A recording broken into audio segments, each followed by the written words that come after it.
Chapter 6. Moonface and the Slippery Slip. If you remember, the children were stuck at the top of the faraway tree where they'd just escaped from the roundabout land, managing to get down through the hole and leaping across the gap and clinging on to the branches. Phew.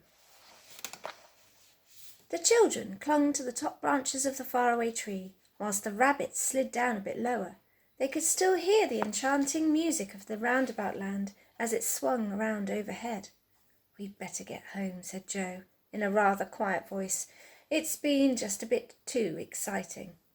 "Come on then," said Beth, beginning to climb down. "It'll be easier climbing down than it was to get up." But Franny was very tired. She began to cry as she clung to her branch. She was the youngest, and not so strong as Joe and Beth. "I shall fall," she wept. "I know I shall fall." Joe and Beth looked at one another in alarm. This would never do. There was simply such a long way to fall. "Dear Franny, you must try," said Joe gently. "We've got to get home safely." But Franny clung to her branch and wept great tears.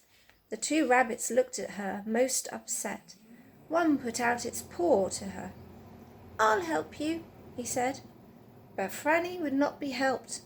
She was tired out and afraid of everything now. She wept so loudly that two birds nearly flew off in fright. Just as the others were really in despair, a small door flew open in the trunk of the tree not far below, and a round Moonface looked out. "Hey there, what's the matter?" shouted the moon-faced person. "A fella can't get any sleep around here with all that awful noise going on." Franny stopped crying and looked at Moonface in surprise. I was crying because I was frightened of climbing down the tree," she said. "I'm sorry I woke you." Moonface beamed at her. "Have you got any toffee?" he asked. He liked chewy, sweet things to eat.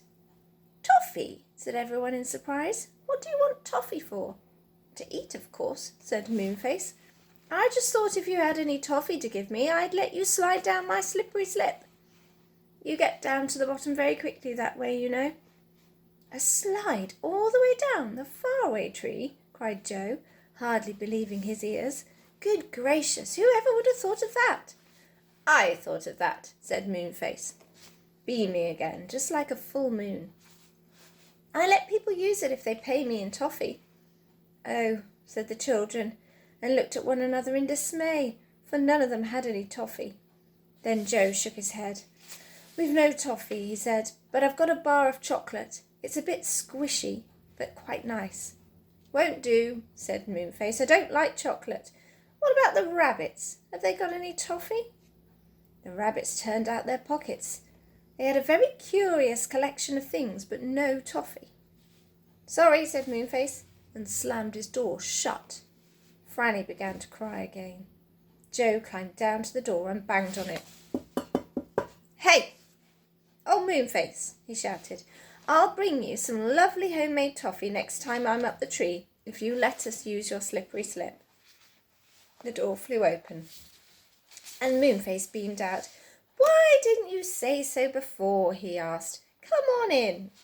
One by one, the rabbits and the children climbed down to the door and went in. Moonface's house in the tree was very peculiar.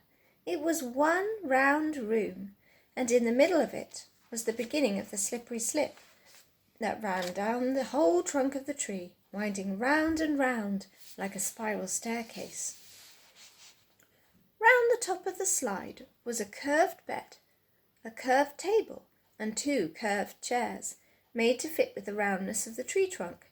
The children were astonished and wished they had time to stay for a while, but Moonface pushed them towards the slide. "You want a cushion each," she said. "Hey you, rabbit, take the top one and go first." One of the rabbits took an orange cushion and set it at the top of the slide. He sat down on it, looking a little nervous.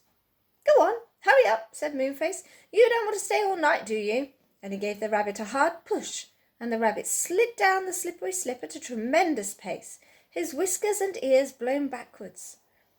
Joe thought it looked a lovely thing to do, so he went next. He took a blue cushion, sat on it at the top of the slide and pushed off. Down he went on his cushion, his hair streaming backwards. Round and round and round went the slippery slip inside the enormous trunk of the old tree. It was quite dark and silent, and lasted a very long time, for the faraway tree was tremendously tall. Joe enjoyed every second. When he came to the bottom, his feet touched a sort of trapdoor in the trunk at the foot of the tree, and the trap flew open. Joe shot out and landed on a big tuft of green moss, which was grown there to make a soft landing place. He sat there, out of breath, and then he got up quickly, for he didn't want Beth or Franny landing on top of him. Beth went next. She flew down on a fat pink cushion, gasping for breath, for she went so fast, and then Franny went on a green cushion, and then the other rabbit. One by one they shot out of the little trapdoor, which closed itself tightly as soon as the slider had gone through. They all sat on the ground, getting their breath and laughing, for it really was funny to shoot down inside a tree on a cushion. The rabbits stood up first. "We'd better be going," they said. "So pleased to have met you." They disappeared down the nearest burrow, and the children waved goodbye. Then Joe stood up. "Come on," he said. "We really must be getting home. Goodness knows what the time is." "Oh, what a lovely way of getting down the faraway tree that was," said Beth, jumping to her feet. "It was so quick." "I loved it," said Franny. "I'd like to climb up the tree every single day just so that I could slide down that super slippery slip. But what do we do with the cushions?" At that moment a red squirrel dressed in an old jumper came out of a hole in the trunk. "Cushions, please," he said, and the children gathered them up, handed them to the squirrel one by one. They were getting quite used to hearing animals talk to them now. "Are you going to carry all those cushions up the tree to Moonface?" asked Franny in wonder. The squirrel laughed. "Of course not," he said. "Moonface lets down a rope for them. Look, here it comes." A rope came slipping down between the branches. The squirrel caught the end of it and tied a bundle of cushions firmly to the rope. He gave 3 tugs, and the rope swung upwards again, taking the cushions with it. "Good idea," said Joe. Then they all turned to go home, thinking as they walked of the strange and exciting things that had happened to them that day. They came to the ditch and jumped across.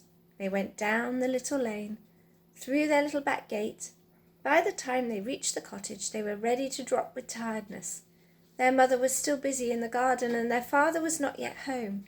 So sleepily, Beth made them all some hot chocolate, which they took up to their rooms to drink while sitting in bed. "I'm not going up that faraway tree again," said Franny, lying down. "Well, I am," said Joe. "Don't forget, we promised old Moonface some homemade toffee. We can climb up to his house, give him the toffee, and slide down the slippery slip again. We don't need to go into any land at the top of the tree." But Beth and Franny were fast asleep, and very soon Joe was too, dreaming of the strange faraway tree and the curious folk who lived in its enormous trunk.